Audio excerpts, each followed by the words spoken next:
Yo, operation na naman tayo.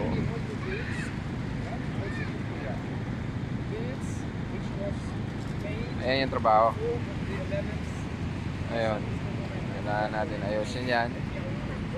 Trabaho. Overtime mode again.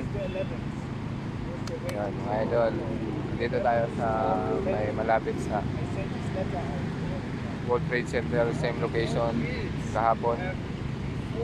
So, work mode. Ayan yung ating project. Para sa ekonomiya.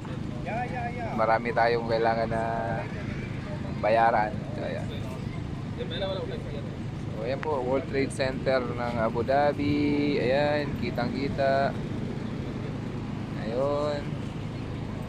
Ating mga, ito yung, nandito tayo sa Abu Dhabi Urban Park. Nandito yung project natin. So, ayan. Salamat. And mabuhay ang lahat. Peace sa lahat ng OFW. Bye-bye.